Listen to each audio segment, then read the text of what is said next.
Jornal da Alterosa, edição regional. Oferecimento Minas Brasil, cuidando de pessoas, espaços e histórias. Hospital 9 de Julho, há mais de 40 anos como referência em oncologia. Olá, boa noite para você. Hoje é quinta-feira, dia 2 de abril de 2026. Está no ar o Jornal da Alterosa, edição regional para toda a Zona da Mata e Campos Vertentes. Te convido a nos seguir no Instagram, @TV Alterosa Zona da Mata, e acompanhar tudo o que acontece em nossa região. Quer ficar bem informado? Então fique comigo. Hoje é o Dia Mundial de Conscientização sobre o Autismo. O Abril Azul foi instituído pela ONU com o objetivo de combater o preconceito e a desinformação, promovendo inclusão, acesso aos direitos e apoio a pessoas autistas. Entre os muitos desafios enfrentados pelas pessoas com transtorno do espectro autista está a seletividade alimentar, fazendo com que a relação entre nutrição e autismo receba atenção constante no cotidiano das famílias atípicas. Nós vamos acompanhar agora a fala de uma nutricionista que explica sobre o assunto. Então, a seletividade alimentar para pessoas com autismo, a gente leva muito em consideração a questão das questões sensoriais relacionadas, né, à alimentação. O autista, ele tem muita resistência em mudanças de padrões. Então, quando a gente fala de questões sensoriais, bem definido para ele a questão do sabor, da cor, né, da textura do alimento, do barulho que esse alimento vai fazer na hora da mastigação. Então, ele acaba selecionando de acordo com essas questões, né, com essas características desse alimento. Então, é muito importante que no momento da alimentação, isso seja feito num local adequado, por familiares, né, pelo cuidador mais tranquilo. E como que isso é feito? Como que a gente orienta como profissional de nutrição?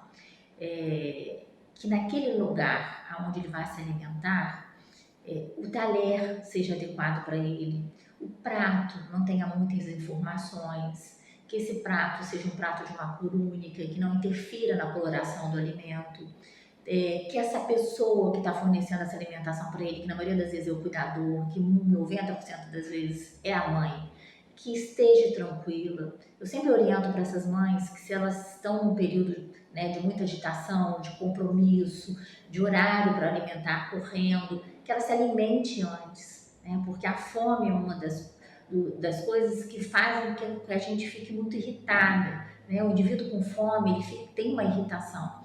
Então, para que ela não fique com uma irritabilidade, com pressa, que ela tenha o tempo para a alimentação dela e depois para a alimentação do filho. Pois é, são informações importantes que eu tenho certeza que muitas pessoas desconheciam, né? E agora nós vamos conhecer o projeto Páscoa Solidária. A iniciativa visa arrecadar cerca de 8.000 caixas de chocolate para distribuir para crianças carentes de Juiz de Fora e região.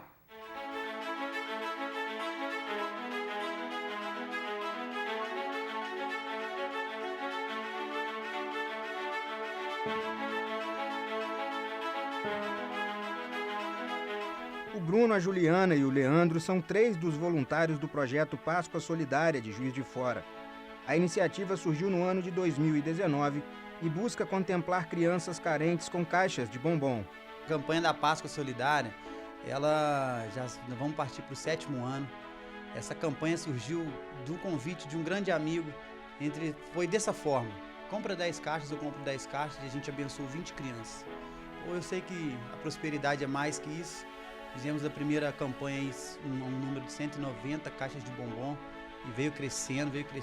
Hoje, como falei, estamos no nosso 7º ano e ano passado tivemos aí a marca de 5.000 caixas de bombom, em torno de 3.000 crianças abençoadas aí em todo o Juiz de Fora e nessa região.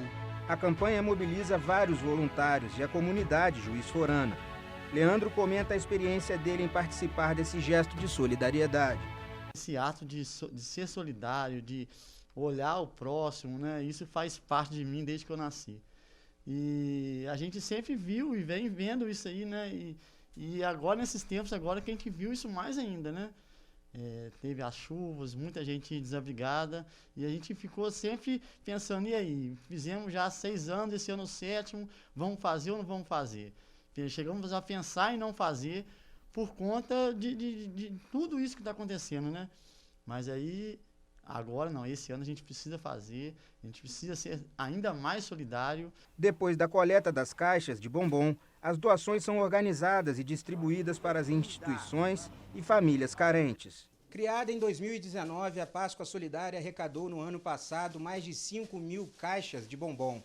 Esse ano, os voluntários têm a expectativa de arrecadarem mais de 8.000 caixas, distribuindo chocolates para crianças de diversas regiões de Juiz de Fora e também de outras cidades. A Juliana se contagiou com o projeto e decidiu se tornar voluntária. Eu e meu esposo, diante da tragédia que abateu nossa cidade, nós pensamos muito em como fazer, a Páscoa das crianças desabrigadas, um pouco mais feliz. Então, por conta própria, nós resolvemos juntar junto aos amigos, caixas de bombons. Mas nós não sabíamos o destino que daríamos como faríamos, a essas caixas.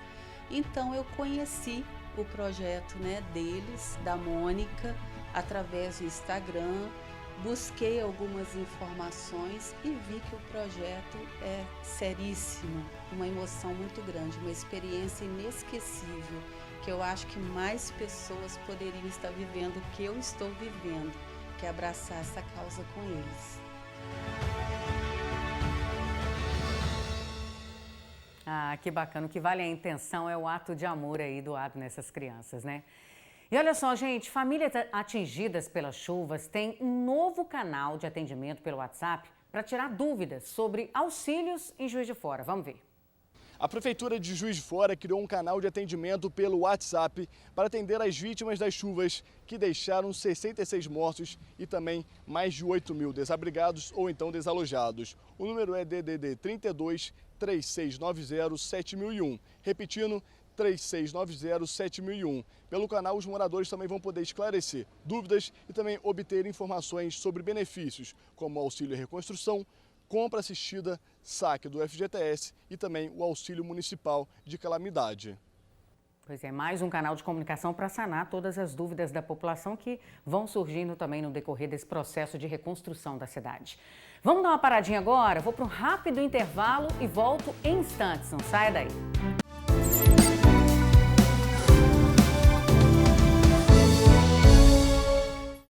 Já estou de volta com o Jornal da Alterosa, edição regional para você. E hoje é dia do quadro Vozes da Arte, um espaço dedicado a escritores que valorizam a arte, a cultura e as histórias que inspiram novos começos. Hoje a gente vai conversar com o turismólogo e historiador Inácio Boto, autor do livro História e Turismo, um olhar sobre a cidade de Juiz de Fora, uma obra aí que resgata as origens do turismo na cidade e revela algumas curiosidades sobre esse período. Inácio, seja muito bem-vindo, viu? Boa noite, obrigado pela oportunidade. A gente que te agradece. Eu já começo te perguntando, Inácio, porque o seu livro ele é resultado aí de uma pesquisa extensa, baseada principalmente em jornais antigos como o Farol, né, gente? Como é que foi esse processo de investigação? O que mais te surpreendeu ao longo dessa análise? Então, foram vários anos indo em vários arquivos aqui em Juiz de Fora, no Rio de Janeiro, e o que mais me surpreendeu foi encontrar notícias de uma Juiz de Fora que a gente não conhecia. Não é? De práticas, de notícias, lugares, né, que pra gente, hoje é normal a gente conhecer, mas no início do século XX isso já estava acontecendo na cidade. Todo esse movimento cultural, artístico. Bacana, hein? Muito, muito. Agora, a obra a gente sabe que ela aborda também um período de grande transformação em Juiz de Fora. Quais foram as principais práticas turísticas que você identificou nessa época? Olha, a principal prática foi o futebol. Olha! Exatamente, sobretudo times do Rio de Janeiro, Botafogo, América, eita, gente, Flamengo não, mas Botafogo nessa época já era muito forte. Então os jogadores eles vinham para Juiz de Fora jogar com Tupi, Tupi, né, Tupinambás, Esporte, e aí vinha as torcidas acompanhando esses jogadores. Os jogadores aqui na cidade, os times convidavam, eles faziam em um circuito pelo Morro do Imperador, Museu Mariano Procópio. Então a gente tem esses atrativos aí desde sempre sendo o cartão postal da cidade. Agora, só para a gente concluir, o seu trabalho ele é considerado pioneiro justamente ao explorar o turismo numa perspectiva histórica. Qual que é a importância de estudar o passado do turismo e como isso pode contribuir para o futuro também, né? A gente entende que essas práticas, né, a gente analisando essas práticas que aconteciam, a gente pode planejar um melhor turismo hoje, né, nos dias atuais, né, entender os movimentos, as mudanças, o que deu certo, o que não deu certo, para a gente sempre aprimorar. A gente fica feliz. E olha, esse QR Code que aparece aí na tela, se aponta a câmera do seu celular, vai cair direto no Instagram do Inácio. A obra está sendo vendida onde? Na Amazon. Na Amazon. Então, se interessou, vai lá na Amazon, adquire a obra aí do Inácio Boto. Inácio, muito obrigada pela sua participação. Volte mais vezes e com mais obras para a gente conhecer. Sim. Eu que agradeço. Até. Até.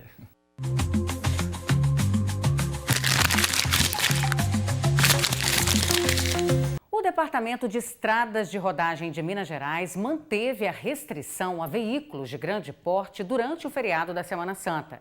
Nós vamos acompanhar agora a fala do gerente de fiscalização de transporte e trânsito do DER de Minas Gerais, Eriênio Souza. Acompanhe.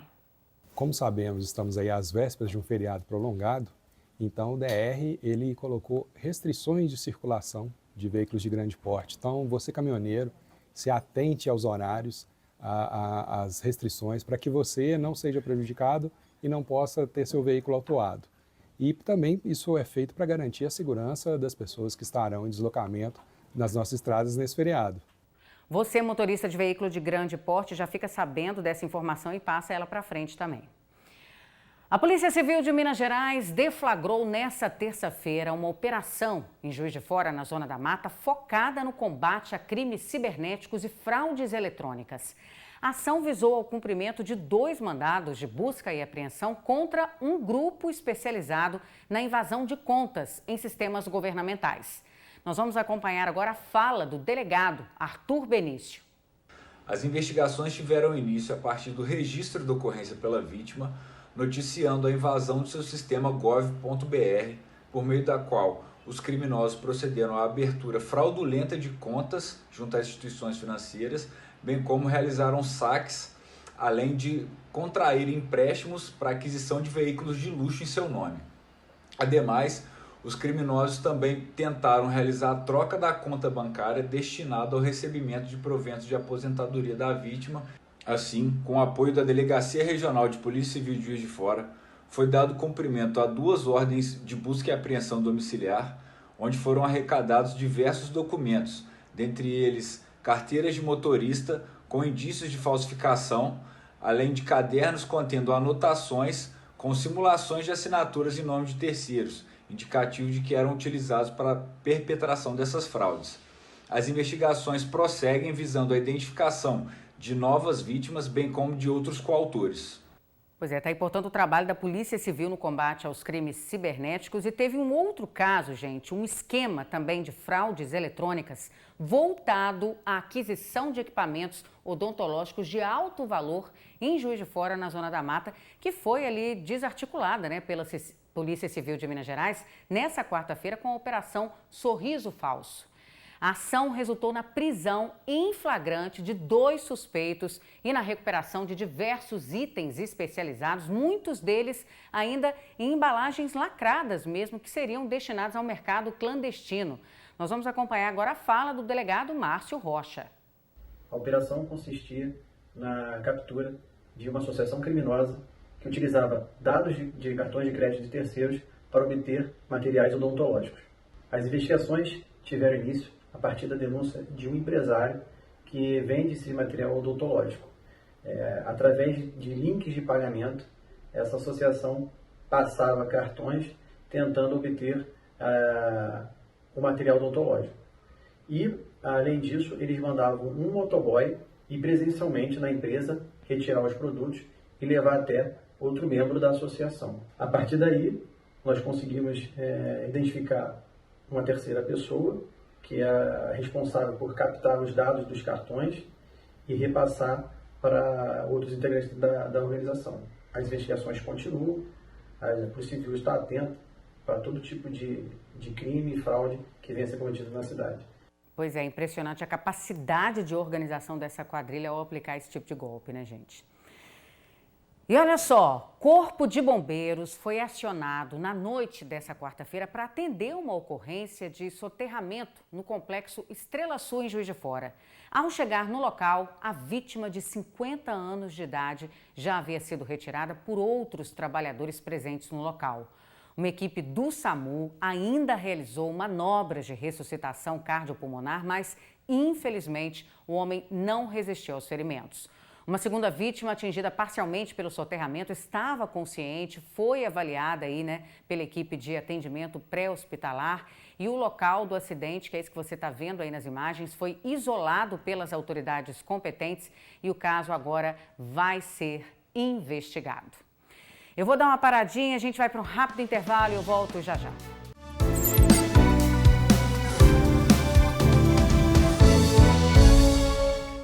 Já estou de volta com o Jornal da Alterosa, edição regional para você. E o Corpo de Bombeiros resgatou um cavalo que estava preso num buraco. Isso aconteceu no bairro Retiro, em Juiz de Fora. Vamos ver. O Corpo de Bombeiros foi acionado para atender uma ocorrência envolvendo um cavalo que se encontrava desde o período da tarde, caído em um buraco parcialmente preenchido por água, sem conseguir sair por meios próprios. Ao chegar no local, os militares se depararam com o animal apresentando sinais de fraqueza. Os bombeiros utilizaram técnicas de salvamento terrestre. A equipe realizou a retirada de parte da terra ao redor do animal para facilitar o acesso e minimizar os riscos. Em seguida, com o uso de um sistema de redução de força, foi possível realizar a retirada do cavalo. Após o resgate, o animal foi entregue ao dono, que ficou responsável pelos cuidados veterinários. E que ele se recupere também, né? E olha só, gente, o Ministério da Fazenda espera que todos os estados assinem o acordo para dividir com o governo federal parte do preço do diesel e reduzir o impacto nas bombas. Mas enquanto essa subvenção não sai do papel, o que se vê é o preço subindo e o motorista sentindo cada vez mais no bolso. A expectativa do secretário executivo da Fazenda é de que haja adesão total dos estados até o fim da semana. A proposta do governo prevê uma subvenção ao diesel importado, com divisão de custos entre União e governadores. Não acredito que vai ficar algum estado para trás. Estamos quase chegando lá em ter unanimidade.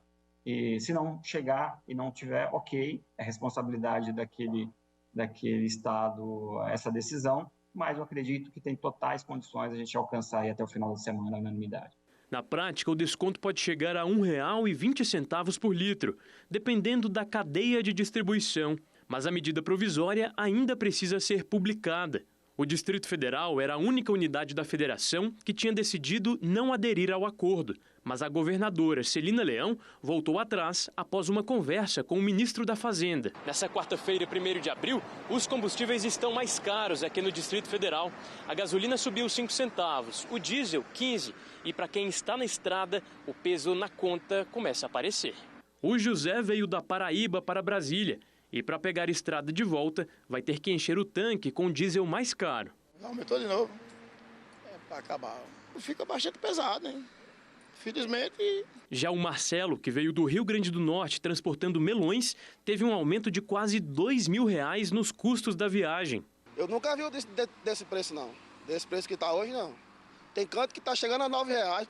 A aposta do governo é que, com a adesão dos estados e a subvenção em vigor, o preço possa ser contido. Até lá, o consumidor segue exposto às oscilações do mercado internacional. Essa iniciativa ela dá uma pacificação, uma previsibilidade para o mercado, então garante o abastecimento e também garante que esse abastecimento chegue com preço razoável para os produtores, para os caminhoneiros, para a cadeia logística como um todo.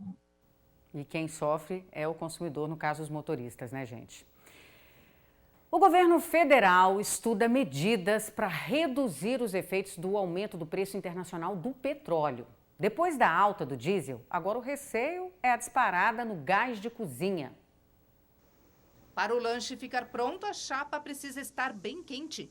O lucro diminuiu depois que o preço do gás aumentou.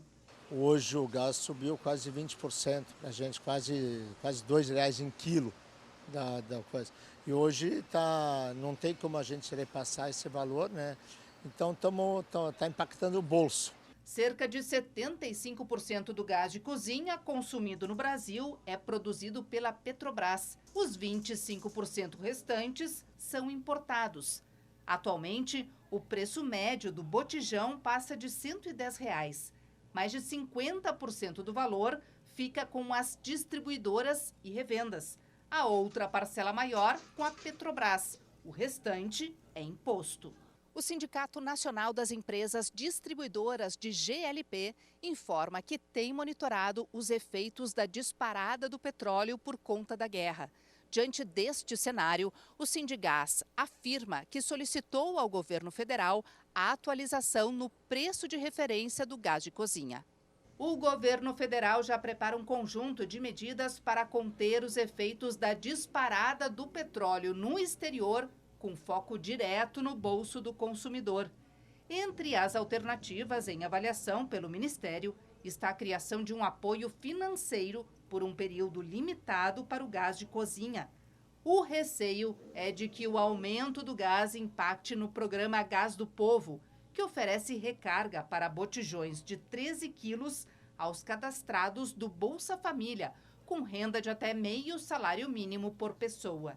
Se o cara tem uma renda maior, quanto faz pagar R$10, R$15 a mais no botijão de gás? Isso aí não vai influenciar no orçamento dele, né? Uma família que ganha aí mais de R$5, R$6 mil, né? Então não tem tanto peso, né? Quem sofre mais são aquelas pessoas com renda menor. Áureo está na torcida para dias melhores. Hoje está difícil para a gente trabalhar aí. Vamos aguardar o possível aumento, né, no preço aí do gás. Bom, gente, eu tô indo embora. Quero agradecer sua companhia, seu carinho. Desejar a você uma excelente quinta-feira, restinho de quinta-feira. Amanhã, feriado, a gente está aqui de volta e eu espero você. Até lá. Tchau, tchau.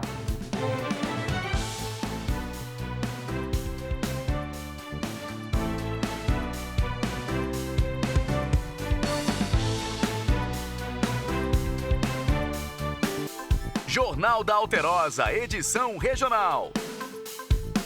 Oferecimento Minas Brasil, cuidando de pessoas, espaços e histórias. Hospital 9 de Julho, há mais de 40 anos como referência em oncologia.